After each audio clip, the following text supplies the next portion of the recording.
Olá, pessoal. Vamos dar continuidade à unidade 2 da disciplina de Teoria da Computação, na qual nós estamos falando sobre linguagens regulares. Na aula de hoje, nós vamos diferenciar o que são autômatos finitos determinísticos de autômatos finitos não determinísticos. Vamos ver também como nós podemos usar autômatos finitos não determinísticos para verificar se as cadeias pertencem àquela linguagem ou não, e vamos fazer a definição formal de um autômato finito não determinístico. Bem, a principal diferença entre autômatos determinísticos e não determinísticos é que os primeiros eles têm transições bem definidas. A função de transição, que é aquela tabela que relaciona os estados com os símbolos do alfabeto, ela só vai me levar a um único estado. Ou seja, se eu por exemplo, eu estou no estado Q3 e eu leio um determinado símbolo do alfabeto, eu só tenho uma saída, eu só tenho uma transição para um outro estado. Pensando no diagrama, só tenho uma aresta que vai me levar para um outro estado do nosso autômato. E pensando na nossa tabela da função de transição, para cada célula, que cruza uma linha que representa o estado com a coluna que representa o símbolo do alfabeto, naquela célula eu tenho um único estado, porque a transição só vai me levar para um único estado.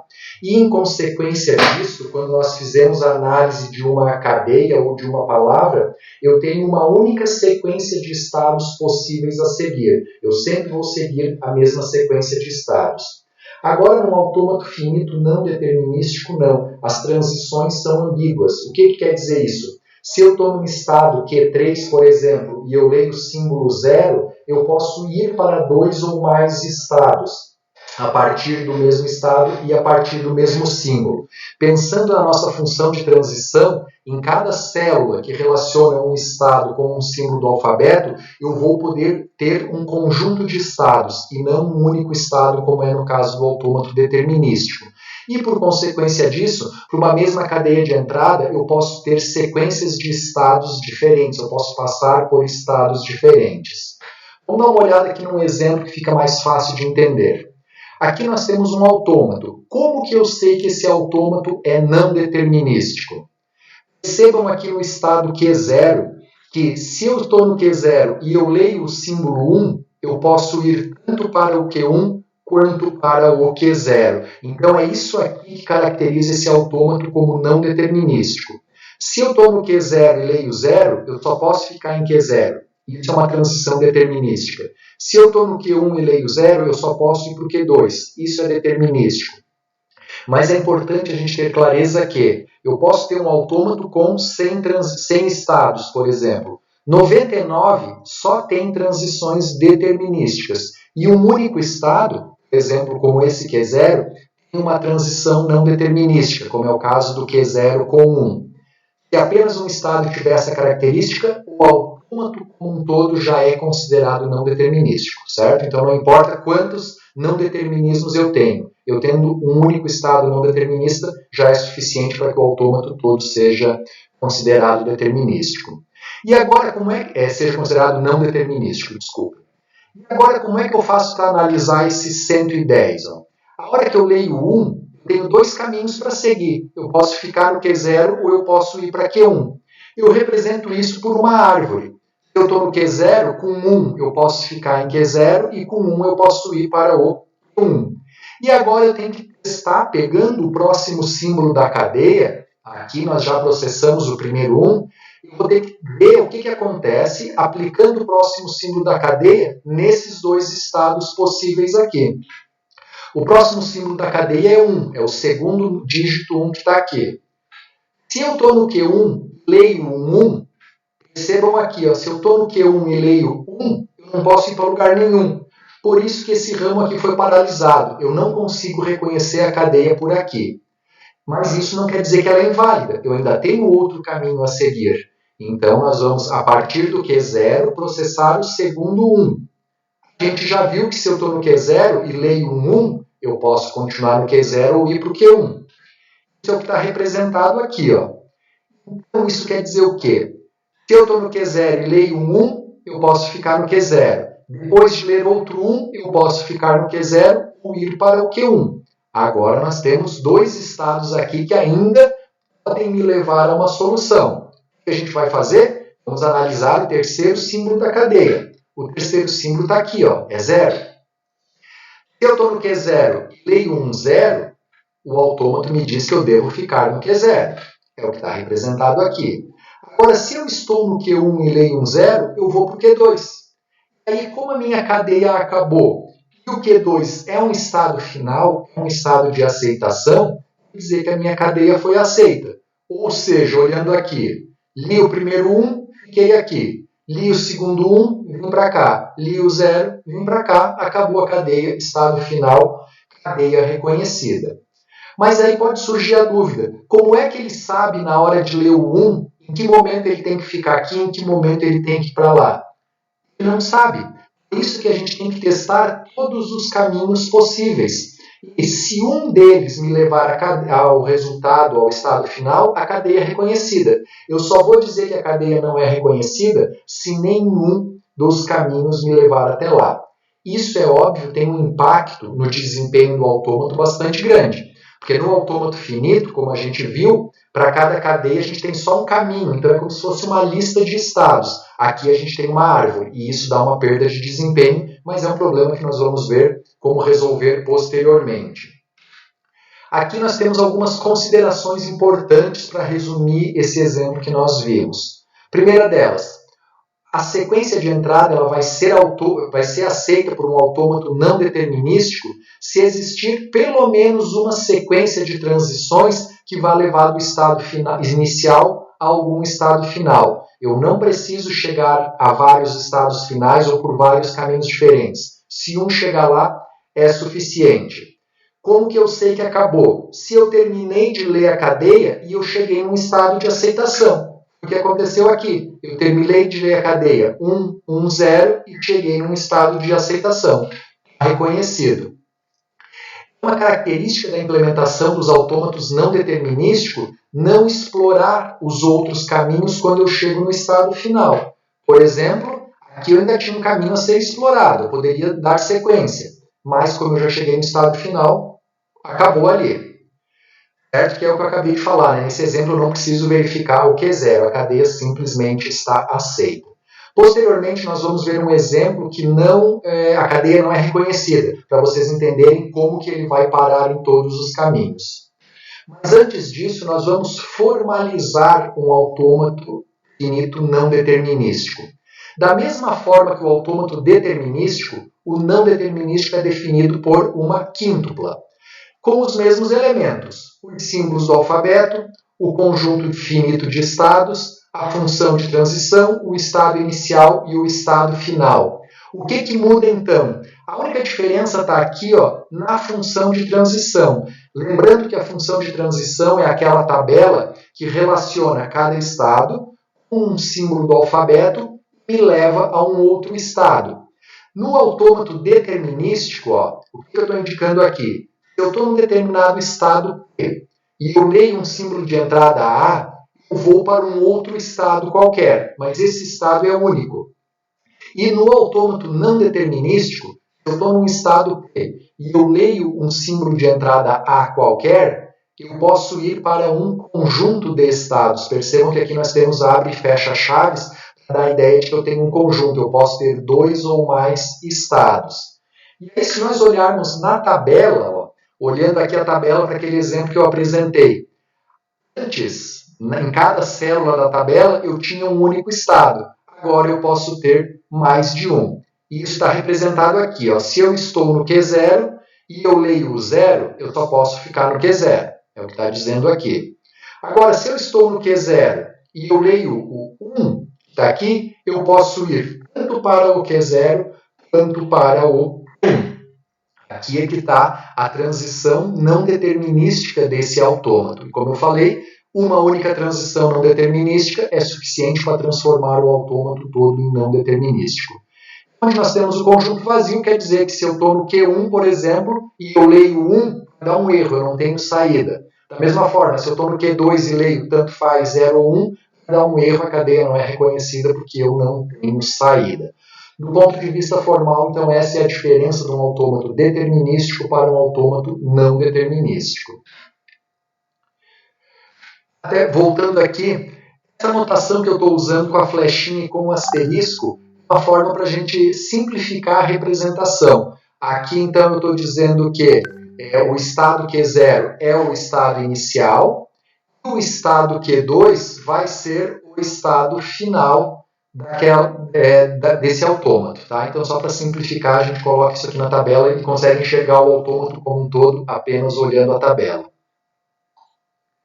Muito bem, aqui nós temos um outro exemplo. Ó. Dado esse autômato aqui, que é não determinístico, como que eu sei disso? Aqui no Q0, se eu leio 0, eu posso ficar no 0 ou eu posso vir para o Q3. Se eu leio 1, eu posso ficar em Q0 ou eu posso ir para o Q1.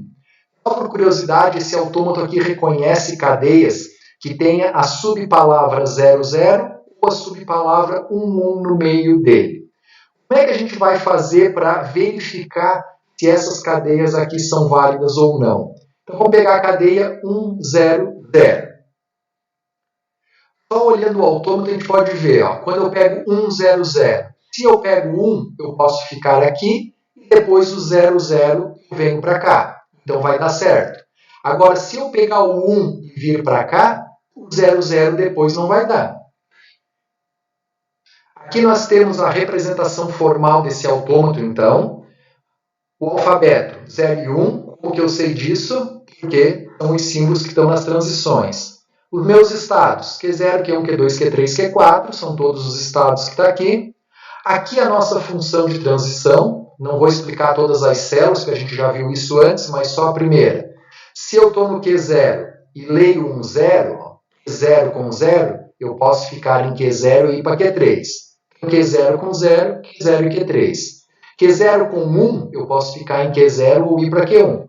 Q0 com 1, eu posso ficar em Q0 ou ir para Q1. E da mesma forma, a gente consegue montar toda essa tabela aqui. Estado inicial Q0, estados finais Q2 e Q4, porque nós temos dois estados aqui. Agora, analisando aquela cadeia 100 que eu comentei com vocês. Vamos perceber aqui, ó. Quando a gente lê lá no estado inicial Q0, leu 1, a gente pode ficar em Q0 e ir para Q1. Está representado aqui. Ficamos no Q0 ou vamos para Q1. Se a gente for para Q1, na hora de ler o próximo símbolo que é 0, percebam que eu não tenho saída aqui. Por isso que ele fica paralisado. Agora, no outro ramo, supondo que eu tenha ficado em Q0 ao ler o 1, depois que eu leio o 0, eu posso fazer o quê? Eu posso continuar no Q0 ou eu posso ir para o Q3. Então, eu posso continuar no Q0 ou ir para o Q3. E agora eu vou fazer as duas análises aqui. Se eu fizesse pelo Q0 primeiro, que eu não fiz, né? Mas no Q0, depois de ler o 0, eu poderia abrir aqui Q0 e Q3 de novo. Mas isso não ia me levar a nenhum estado final. Se eu estou no Q3 e leio o 0, aí eu vou para o Q4 e a cadeia é reconhecida. Lembrando que, se ao terminar a cadeia eu achei um ramo da árvore, uma sequência de estados que me levou a um estado final, quer dizer que a cadeia é reconhecida. Eu não preciso ficar procurando os outros caminhos. Agora vamos olhar o 010. Quando nós lemos um 0, nós podemos ficar no Q0 ou no Q3. É o que está representado aqui. Vamos para o Q0 ou para o Q3. Agora, no Q3, quando a gente lê o 1, eu não tenho saída com 1 para o Q3. Por isso que esse ramo aqui ficou paralisado. Aqui eu não vou chegar na solução. Vou tentar outro caminho. Se eu estou no Q0 e leio o 1, eu posso permanecer no Q0, o que está dizendo esse primeiro ramo aqui, ou eu posso ir para o Q1. Então, depois de ler 0 e 1, ou nós vamos estar no Q0, ou nós vamos estar no Q1. Agora nós vamos ler o terceiro 0. Se eu fui para o Q1 e li o terceiro 0, aqui do Q1 não tem saída para 0, e paralisou. Outro caminho que não me leva à solução. Vou tentar no Q0, então. Se a gente está no Q0, nós podemos ficar no Q0, também podemos ir para o Q3. Faltou aqui na figura. Ó. A partir do Q0, com 0 eu posso ir para o Q0 ou para o Q3. Porém, a minha cadeia acabou. Eu não tenho mais símbolos para processar. Nem o Q0 que está aqui, nem o Q3 que está faltando na figura, nenhum deles é estado final. Nesse exemplo, a gente vê como fica a árvore quando a gente não consegue reconhecer a cadeia. Alguns ramos vão ficar como paralisado, ou de repente até todos, e alguns outros ramos vão ficar com estados no final que não são os estados finais. Por isso que a nossa cadeia não é reconhecida. Mas aí vem uma dúvida. Por que eu uso autômatos finitos não determinísticos? Se a gente olhar nos nossos exemplos aqui, quando a gente processa uma cadeia por um autômato finito determinístico, eu tenho uma lista de estados que eu vou passando sempre no mesmo caminho. Isso é muito mais fácil de implementar e o algoritmo é muito mais eficiente também. Quando a gente vai para os autômatos não determinísticos, eu tenho uma árvore, eu tenho que ficar testando caminhos. Isso consome muito mais tempo de processamento. Imagine um autômato que tem que processar um programa inteiro. Isso aqui daria um prejuízo em termos de desempenho muito grande. E aí, voltando aqui na pergunta, por que eu vou usar os autômatos não determinísticos, já que eles são menos eficientes e são mais difíceis de implementar? Aqui eu trago 3 exemplos, certo? Para vocês construírem autômatos finitos que reconheçam as seguintes linguagens, considerando o alfabeto 0 e 1. Eu quero reconhecer qualquer palavra que começa com 1 e termina com 0. Na letra B, qualquer palavra que termine, que tenha o sufixo 00. E na letra C, qualquer palavra com a subpalavra 0 ou 1. Eu não vou mostrar aqui a resposta desses autômatos determinísticos, mas quem quiser fazer, é possível fazer, mas vocês vão ver que vai dar um pouquinho de trabalho. Enquanto isso, se eu fizer esses autômatos de maneira não determinística, eles são muito simples de serem feitos. Por exemplo, a letra A. Tem que começar com 1 e tem que terminar com 0. Aqui, eu começo com 1, fico lendo vários zeros e 1s aqui e tenho que terminar com 0. Percebam que ele é não determinístico, porque eu tenho 0 aqui e 0 aqui. Quem quiser fazer determinístico, depois vai ver a diferença do tamanho e da complexidade de pensar no autômato. Letra B. A mesma... Opa, sumiu aqui. A mesma coisa, ó. 0, 0 como sufixo. Eu posso ficar lendo vários zeros e 1, e aqui eu tenho 0, 0 como sufixo. E o não determinismo está aqui, né? 0 e 0. E a letra C. Eu tenho que ter a subpalavra 0, 1 no meio do autômato. Então eu posso ter qualquer coisa antes e qualquer coisa depois. Então o não determinismo, mais uma vez, está aqui. Ó. 0 leva para o Q0 ou para cá.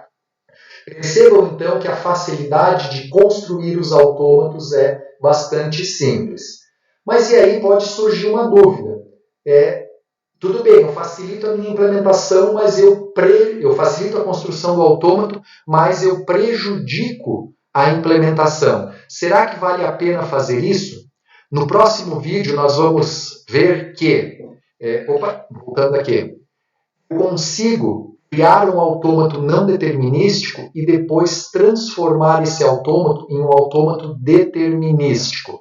E é assim que nós fazemos a maioria dos analisadores léxicos das linguagens de programação. Nós modelamos um autômato não determinístico primeiro. Mas se eu quiser fazer determinístico, eu posso? Claro que pode, o teu autômato já vai estar pronto. Só que em alguns momentos você pode ter algumas dificuldades. Assim, então, a gente faz o autômato não determinístico e nós mesmos, usando um algoritmo que eu vou mostrar no próximo vídeo, ou existem até ferramentas que fazem isso automaticamente. Elas pegam esses autômatos não determinísticos e transformam em autômatos determinísticos. E assim nós fechamos, então, essa aula, cujos objetivos eram diferenciar. É importante lembrar o quê? O que diferencia o autômato determinístico do não determinístico? Quando eu tenho um estado que a partir dele, com o mesmo símbolo de entrada, eu posso ir para 2 ou mais estados diferentes. Isso caracteriza o não determinismo. Como que eu faço para verificar cadeias usando os não determinísticos? Eu não tenho mais uma sequência de estados, eu tenho uma árvore de estados. Se um dos ramos da árvore me levar ao estado final, a cadeia é válida. Se nenhum levar, a cadeia é inválida. e a definição formal de um autômato finito não determinístico. Nós vimos que ela é praticamente igual à definição do autômato determinístico. O que muda? A função de transição. Lá na nossa tabela, na nossa matriz, nós podemos ter mais de um estado em cada uma daquelas células. E assim nós encerramos essa aula e no próximo vídeo eu vou mostrar então como transformar autômatos finitos não determinísticos em autômatos finitos determinísticos. Até lá!